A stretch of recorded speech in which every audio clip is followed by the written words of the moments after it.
नमन का नमन स्वीकार करें, आज का सेशन की शुरुआत करें। चलिए आइए, अकाउंटिंग टर्म्स का जो लास्ट वीडियो आपने देखा था उसी को कंटिन्यू कर रहा हूँ।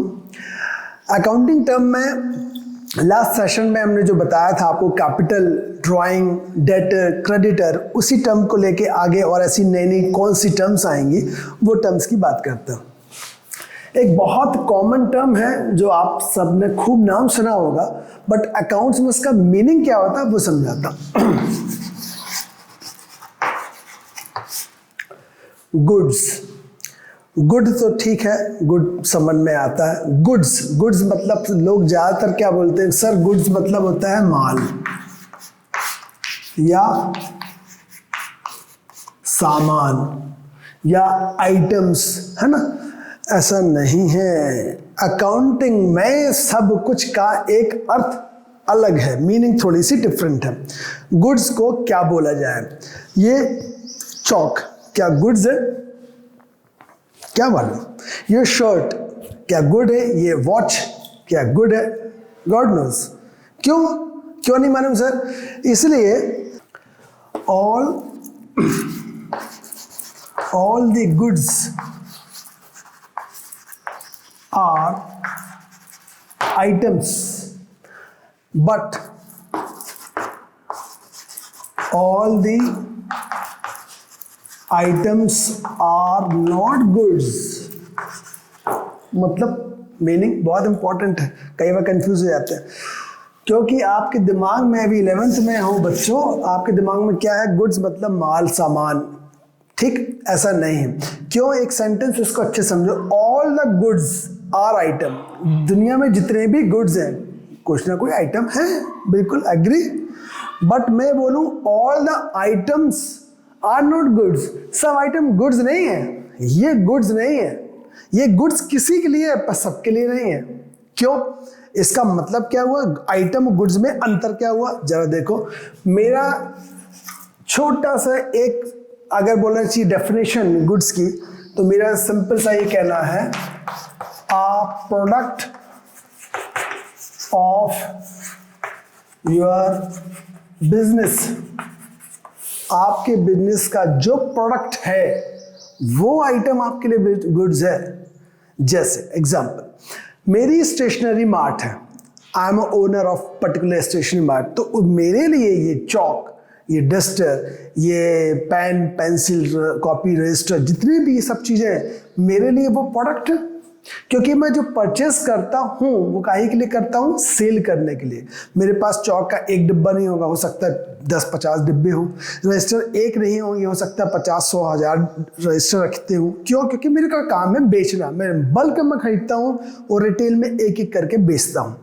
क्योंकि ये जितने भी आइटम्स रखे हुए हैं मेरी शॉप में वो मेरे लिए, क्योंकि मैं ओनर हूं, मेरा वो बिजनेस का प्रोडक्ट है, वो मेरे लिए गुड्स है। ओके? बट आप मेरी शॉप में आए, ठीक, आपने मेरे से बोला कि सर एक चौक का डिब्बा खरीदना है। हमने चौक का डिब्बा आपके दे दिया। मैंने गुड्स सेल किया पर आपने गुड्स नहीं खरीदा। यही मजा है। आपने एक आइटम खरीदा। क्यों आइटम आपके लिए हुआ? क्योंकि वो प्रोडक्ट जो मेरे लिए है गुड्स, आपके लिए तो सामान्य सी बात है, चौक का डिब्बा इसलिए खरीदा कि आपको घर में कोई यूज होगा, या आप पढ़ाते होंगे या जो भी काम करते होंगे। आपका बिजनेस आइटम नहीं है।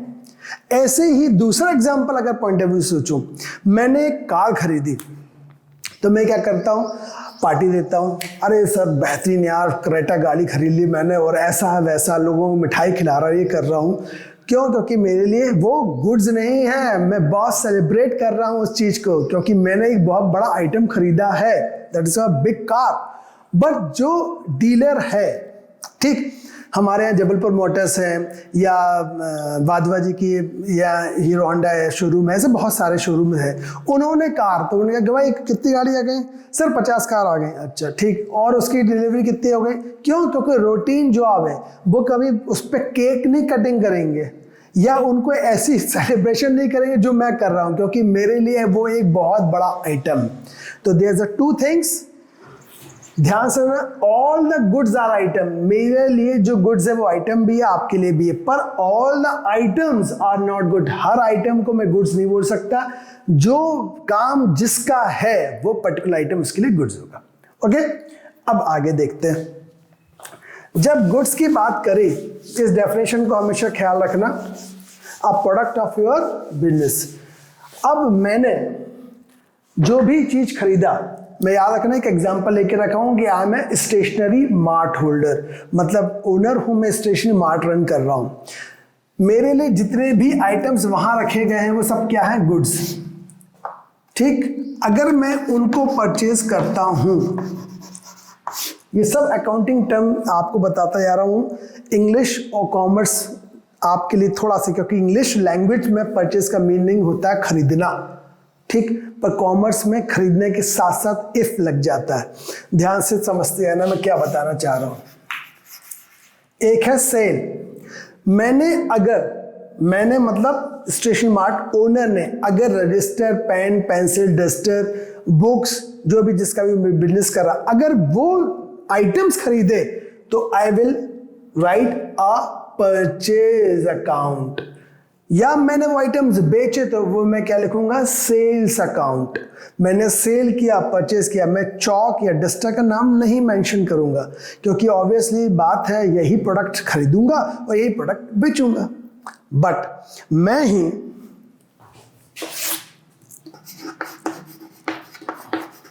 अदर देन गुड्स, मैंने क्या किया, एक लैपटॉप परचेज कर लिया सब हिसाब किताब रखने के लिए। अब लैपटॉप खरीदा तो मैंने कितने खरीदे होंगे, ऑब्वियस एक, और अगर मैंने चौक, डस्टर, पेन, पेंसिल खरीदे होंगे तो दर्जन से। ठीक, इसका मतलब है कि ये रूटीन है हमेशा खरीदना, तो मैं कौन सा वर्ड कर रहा हूं यूज, परचेज। और अगर मैंने अदर देन गुड्स परचेज किया, मैंने गुड्स के अलावा कुछ और आइटम खरीदा, तो मैं उसका नाम मेंशन कर रहा हूं। This is the big difference between, ये भी आइटम्स थे, ये भी आइटम्स थे, मैंने दोनों आइटम खरीदे। लैपटॉप खरीदा तो मेरे लिए वो अदर देन गुड्स हो गया, आइटम बन गया। और अगर मैंने अपने बिजनेस का प्रोडक्ट खरीदा तो मैंने उसको वर्ड को परचेज बोल दिया। Got the point. वैसे ही सेल किया, अगर मान लीजिए मैंने कोई टेबल थी पुरानी, वो मैंने पुरानी टेबल बेच दी, मेरा फर्नीचर का काम नहीं है, तो मेरे लिए वो अदर देन गुड्स हो गई। पर अगर कोई प्रोडक्ट बेचा, दैट्स कॉल्ड सेल। तो परचेज वर्ड या सेल वर्ड उन्हीं कंडीशन में आएगा जब आप अपने बिजनेस के प्रोडक्ट के बारे में कोई बात कर रहे हैं। वाइस वर्सा, परचेज रिटर्न हो सकता और इसी का सेल्स रिटर्न हो सकता है। परचेज रिटर्न मीन्स हमने तो खरीदा गुड्स, 50 रजिस्टर खरीदे, बीच के देखी या वो तो गवर थे, उसका पेज गवर, क्वालिटी खराब थी 10 रजिस्टर की, तो हमने जिससे खरीदे तो उसको वापस कर दिए, परचेज रिटर्न। या ऐसा भी हो सकता है मैंने जो रजिस्टर बेचा वो घर में गया, उसने देखे कि सर इसकी तो जो लाइनिंग है वही गड़बड़ है, या प्लेन पेज निकले या खराब मटेरियल निकला, उसने वापस कर दिया, that is called also sales return. ये पूरी चीजें, सब कुछ चीज क्या कहलाएगा, गुड्स। जो बच जाएगा उसको मैं बोल दूंगा स्टॉक, या कुछ लोग नया वर्ड है इन्वेंट्री आप लोगों के लिए। स्टॉक तो काफी सुना होगा। स्टॉक जो बच गया, अब बच गया मतलब कब बच गया, अकाउंटिंग साइकिल बताया था लास्ट टाइम में। टाइमिंग जो रहेगी 1 अप्रैल जो हमारा सेशन स्टार्ट होगा अप टू 31 मार्च।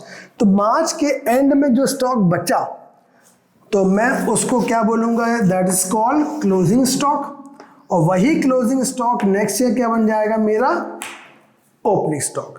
तो गुड्स वर्ड आ जाए या परचेज आ जाए या सेल या परचेज रिटर्न या सेल्स रिटर्न या स्टॉक या इन्वेंट्री, ये इसका मतलब समझना, ये रूट, ये सब कुछ चीजें अपने बिजनेस के एक प्रोडक्ट के बारे में बात कर रहा है। और यही चीज के अलावा कुछ और खरीदा या बेचा तो we are talking other than goods, मतलब that particular thing is not a part of our business. Correct. तो ये बेसिक चीजें आपको अकाउंटिंग टर्म में मालूम होना चाहिए। आगे मैं नेक्स्ट इसके बाद के जो टर्म यूज़ करता हूँ वो आपको बता रहा हूँ। आपको लास्ट टाइम भी मैंने बताया था, अभी फिर बता रहा हूँ। इससे रिलेटेड कोई क्वेरी है पॉज करिए अभी इसी वक्त और कमेंट में जाके जो पूछना है उससे पूछ लीजिए, तब उसका पॉज करने के बाद फिर आप इसको कंटिन्यू करिए। चलिए नेक्स्ट आपको मैं बताता हूँ। जैसे ही आइटम्स अदर देन गुड्स की बात करी, यहां से एक नया शुरुआत हो जाती है।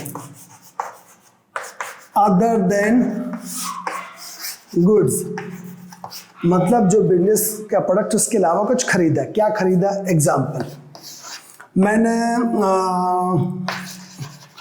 एक लैपटॉप खरीदा, ठीक, कोई चीज़ ऐसी है मैंने परचेस की। दूसरी चीज़ मैंने क्या किया, कुछ ना क्लॉथ परचेस किया। क्लॉथ काय के लिए? टेबल मैट के लिए परचेस किया, टेबल मैट बोल दो उसको। वो कुछ 100 रुपीज़ की मैट आई, ठीक है। एक मुझको ना अपनी शॉप में फ़ैन लगवाना था, फ़ैन परचेस कर लिए कुछ 3000 रुपीज़ का, और एक लैपटॉप परचेस किया तो कुछ 30,000 बक्स, ठीक है। ये सब परचेस किया। अदर देन गुड्स है, मतलब ये मेरे बिजनेस के प्रोडक्ट तो है नहीं, ये तो एग्री हो गया, ठीक है भाई। इसका मतलब है इन जो भी परचेस करूंगा तो इनके नाम मेंशन करना पड़ेगा, ठीक है। अब इससे निकल के क्या चीज़ आती है वो ध्यान देना। अकाउंटिंग टर्म पढ़ने का तरीका ऐसा ही है, ऐसा नहीं कि 10-15 हमने आइटम 20 आइटम लिख दिए, इसका मीनिंग समझा दिया, नहीं। एक चीज़ स्टार्ट करो, धीमे धीमे लिंक से जो जो अकाउंटिंग टर्म नए नए निकल के आएंगे वो हम बताते आएंगे। जैसे अदर देन गुड्स में हमने बताया यही सब है, तो इससे क्या निकल गया है? यस सर, ये जो भी है तो एक्सपेंस, खर्च कर लिए हमने, पैसा चला गया, चाहे लैपटॉप खरीदे, चाहे कपड़ा खरीदे, चाहे पेन खरीदे, है तो एक्सपेंस। इस एक्सपेंसेस से निकल के जो चीज़ आई वो आया एक, हमने लैपटॉप खरीदा तो हम बोलेंगे सर लैपटॉप तो क्या हो गया हमारा long term expense, okay, this is a long term expense. और वही क्लॉथ खरीदा तो क्लॉथ हमारा क्या हो गया? Short term expense. ये शॉर्ट टर्म एक्सपेंसेस हमने जो क्लॉथ परचेज किया। अब ये टर्म क्या है? टर्म बेसिकली क्या होती है? अकाउंटिंग साइकिल बताया था हमने, that is called for 12 months. जो क्लॉथ है 1 महीने 2 महीने 10 महीने, कभी तो खराब हो गए तो 1 साल के अंदर आप क्लॉथ बदलोगे। ऐसे रिकरिंग एक्सपेंसेस जिसको बोलते हैं, एक और अच्छा वर्ड है actually, they are supporting expense. ये सपोर्टिंग वर्ब पढ़ते थे ना, मेन वर्ब और सपोर्टिंग वर्ब। तो मेन वर्ब तो जी ये अगर मैं बोल दूं मेन वर्ब तो ये सपोर्टिंग कैसे? इनको ऑपरेटिंग एक्सपेंस भी बोलते हैं, सपोर्टिंग एक्सपेंस भी बोल सकते हैं। लाइक इलेक्ट्रिसिटी बिल अगर नहीं चुकाओगे सर तो ऑफिस ही बंद हो जाएगा, छुट्टी, क्योंकि यार लाइट गोल है, कैसे पढ़ाओगे, है ना। ऑपरेटिंग एक्सपेंस जो हर महीने तुमको देना है, रेंट नहीं चुकाओगे तो दिक्कत हो जाएगी। ऑपरेटिंग एक्सपेंस ये जो बिजनेस को ऑपरेट करने में हेल्प करे। बट लॉन्ग टर्म ऐसे एक्सपेंसेस हैं जो मोर देन 1 ईयर। अब लैपटॉप खरीदा तो पापा से बोलोगे क्या, पापा अगले महीने नया लैपटॉप वो तो खराब हो गया, एक झापड़ मारेंगे, साले 30,000 का लैपटॉप ला के दिया तेरे को। तो लैपटॉप की shelf life more than 1 year अगर हुई, 4-5 साल, जितने साल, तो दैट्स कॉल्ड लॉन्ग टर्म। इस लॉन्ग टर्म से एक नया प्रश्न आ जाता है, इसका मतलब है कि वो हमारी सब असेट्स होंगी। एक नया अकाउंटिंग टर्म आया, एक्सपेंसेस से हमने शॉर्ट टर्म लॉन्ग टर्म पढ़ा, और एक उसी से नया टर्म आ गया क्या? असेट्स। अब असेट्स क्या होती है इसको समझ लें। इसको समझने के लिए हम फिर आगे बढ़ते हैं एक नए टर्म के लिए। ऐसे ही टर्म पढ़ना हो और ऐसे ही क्यूरीज निकालना है आपको। जब भी आपको कोई लगता है स्टॉप करो कि सर ये भी क्यूरी दिमाग में आई, कमेंट तुरंत पॉज करो, कमेंट करो सर ये भी पॉइंट आप बताना। एसेट्स की बात करते हैं तो जो अभी लॉन्ग टर्म शॉर्ट टर्म कर रहे थे एक्सपेंस में, एसेट्स में भी शॉर्ट टर्म लॉन्ग टर्म होता है, पर हम इसको बोलते हैं करंट एसेट्स, और इनको हम बोलेंगे नॉन करंट एसेट्स। अब ये करंट एसेट्स क्या है? सेम फंडा, 12 मंथ्स के अंदर, और ये more than 12 months. More than 12 months में ये आ जाएगा, और 12 मंथ्स में ये। अब ऐसी कैसे एसेट हुई? अगर 12 मंथ्स के अंदर तो शॉर्ट टर्म एक्सपेंस होना चाहिए, नहीं। एसेट्स के अंदर करंट एसेट्स ऐसी एसेट्स जैसे, जिसको करंट एसेट बोलते हैं, कैश या equivalent to cash, immediate cash में कन्वर्ट हो जाए, जिसको मनी मेजरमेंट कॉन्सेप्ट पढ़ाया था ना। कैश मतलब सिर्फ कैश नहीं, कैश के साथ साथ मनी। अगर मेरे पास कोई ऐसा स्टॉक पड़ा है जिसको मैं, आप किसी भी शॉप में जाते हैं, पूरी शॉप भरी हुई दिखती है, कपड़े की शॉप में गए, सर जीन्स दिखाना, तो 50 जीन्स पीछे दिख रहे हैं, ठीक, शर्ट दिख रही हैं, तो अगर वो वहां से निकाल के लाया तो वो जो बचे हैं वो हमारे लिए क्या है? स्टॉक है। 1 महीने, 2 महीने, 6 महीने, साल भर में तो बेच ही लेगा, दैट्स कॉल्ड करंट स्टॉक। या दूसरा एग्जांपल समझ लो, बैंक में जब पैसा पड़ा है, जब चाहो निकाल लोगे, वो भी करंट एसेट है। या डेटर्स, हमारे ऐसे कस्टमर्स हैं जिनसे पैसा पड़ा है, उनको धारी दी थी हमने, उनसे लेके आना है, तो 2, 4, 6, 8 महीने में तो मिल ही जाएगा। तो ऐसी जो भी एसेट्स हैं हम उनको क्या बोलेंगे? Current assets.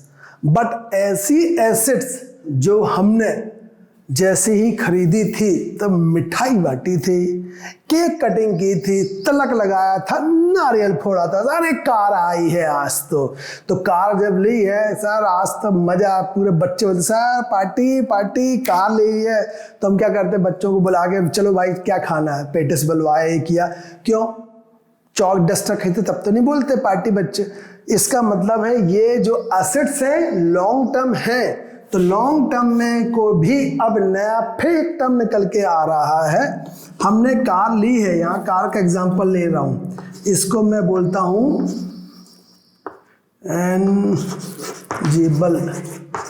Tangible assets. अब टेंजिबल एसेट्स का मतलब क्या है? ऐसी एसेट्स जो हम देख सकते हैं, छू सकते हैं, ठीक। हमने कार खरीदी, इसकी शेल्फ लाइफ हमारी कितनी थी? 15 साल। बिल्डिंग खरीदी, मेरी खुद की जो बिल्डिंग है, पता नहीं 50-100 साल कितने साल तक रहेगी, इतनी बड़ी बिल्डिंग है। तो मैं अपनी बिल्डिंग की बात करूं तो शेल्फ लाइफ बहुत बड़ी बिल्डिंग और बहुत बड़ी शेल्फ लाइफ। कार की बात करूं तो 15 साल 20 साल, मतलब जो भी है लॉन्ग टर्म। इनको हमने क्या बोला? Tangible assets. इसी के साथ एक नया वर्ड आपके लिए फिर आया, that is called tangible intangible assets. अब इंटेंजिबल एसेट्स मतलब क्या? कभी मिस्टर इंडिया देखी है? नहीं देखी, तो पैदा नहीं हुए होगे। मिस्टर इंडिया एक फिल्म आई थी अनिल कपूर की, ठीक। उसमें अनिल कपूर घड़ी जैसा एक पहनता है, जैसे मेरी घड़ी ना उसी टाइप की घड़ी पहनता। वो घड़ी घुमाता है, इनविजिबल हो जाता है, गायब हो जाता है, दिखता ही नहीं है। अब किसी को भी कुछ भी मार रहा, पीट रहा है, समझ तो कौन ने मारा, ठीक। वैसे ही एसेट्स हैं इंटेंजिबल, दिखती ही नहीं है पर एसेट्स हैं।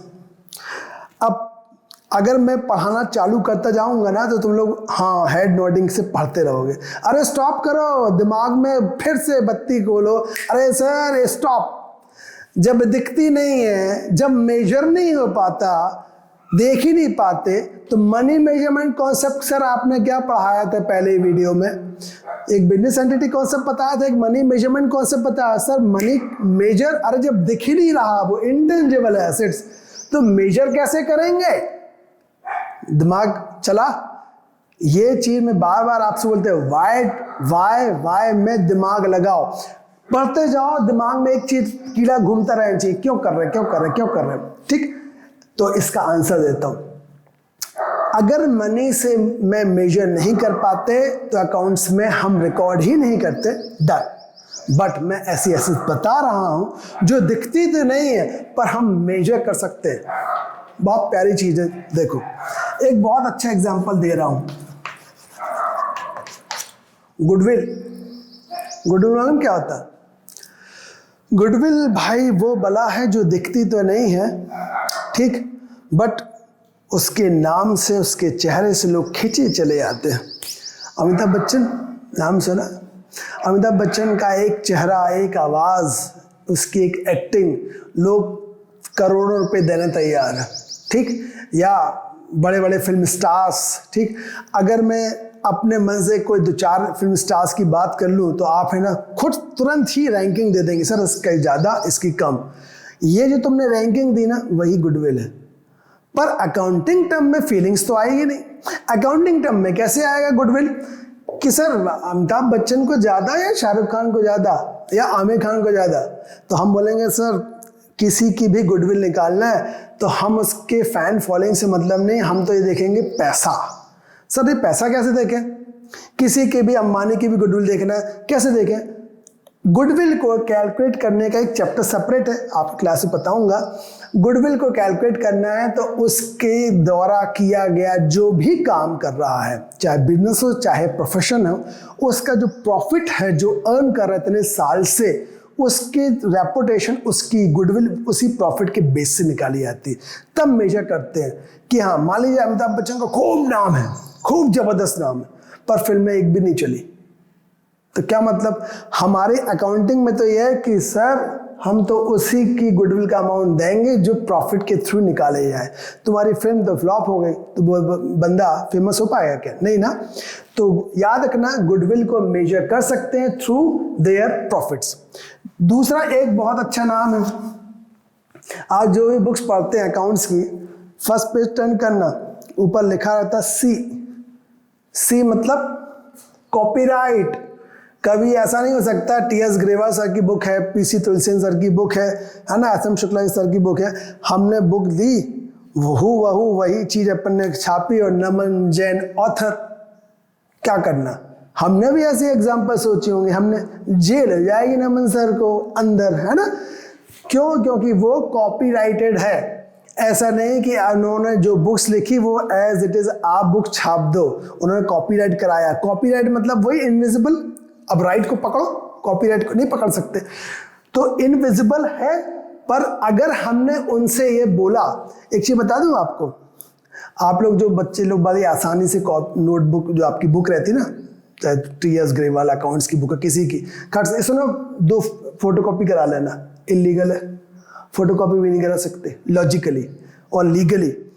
कॉपीराइट के लिए पैसे लगते हैं, तो मेजर किया होगा तभी तो उसको, जैसे रॉयल्टी है, कॉपीराइट है। एक और एग्जांपल दे देता हूं, ट्रेडमार्क, ठीक, या आपका पेटेंट राइट्स, जो हमने पेटेंट करा लिया वो मेरे लिए नाम हो गया। अगर वो ड्रग मैंने पेटेंट कराया तुमको यूज करना है तो उसका बदले में पैसा दो। तो ये है इनविजिबल, जो इनटेंजिबल बोलते हैं, पर इनका मेजरमेंट हो सकता है मनी में, इसलिए हम इनको रिकॉर्ड करेंगे। तो देखिए छोटी सी चीज हमने चालू किया था आपको अकाउंटिंग टर्म्स में, गुड्स अदर देन गुड्स। तो इतने सारे अकाउंटिंग टर्म जो निकल के आए, जरा एक लिस्ट आउट, वैसी लिस्ट आउट देखें जो आपने पढ़ा। एक टर्म पढ़ी आपने गुड्स, उससे निकल के आया आपका परचेज और सेल, फिर परचेज रिटर्न, फिर सेल्स रिटर्न, फिर उसके बाद आपने पढ़ा other than goods. Other than goods में जैसे ही पढ़ा तो आपको एक चीज समझ में आई कि एक्सपेंसेस होते हैं। एक्सपेंसेस में short term expenses, long term expenses, ये निकल के आया। फिर एसेट्स चीज निकल के आई, एसेट से आपकी करंट एसेट्स जिसको बोलते हैं, ठीक, और नॉन करंट एसेट जिसको फिक्स एसेट बोलते हैं, या टेंजिबल एसेट्स निकल के आया या इनटेंजिबल एसेट्स निकल गया। मेरा ये मतलब है सिर्फ बताने का, पढ़ो तो ऐसे पढ़ो कि इसके थ्रू करते करते अपनी लिस्ट आउट बन जाए, ना कि लिस्ट आउट पहले से मिली है उसको समझो, मजा नहीं आता। ये मेरी स्टाइल है। मेरे को लगता है कि नहीं, पढ़ाओ, पढ़ाते जाओ, जो जो नया टर्म निकलते हैं उसको पढ़ा दो, ठीक है। तो अभी जितने टर्म्स आपको मैंने इसी दौरान पढ़ा है उसकी एक लिस्ट बना लीजिए आप, और प्लेलिस्ट में मेरे वीडियोस पड़े हैं 11th के, वो 11th के आप क्रोनोलॉजी के हिसाब से पार्ट 1, 2, 3, 4 पूरे कंटिन्यूशन पढ़ते जाइए। और जो भी है आप कमेंट्स जरूर करिएगा, जो भी डाउट्स हैं। मेरा मोबाइल नंबर भी डला हुआ है उसमें, व्हाट्सएप भी कर सकते हैं, यूट्यूब पे कमेंट्स भी कर सकते हैं। Thank you very much, bye bye.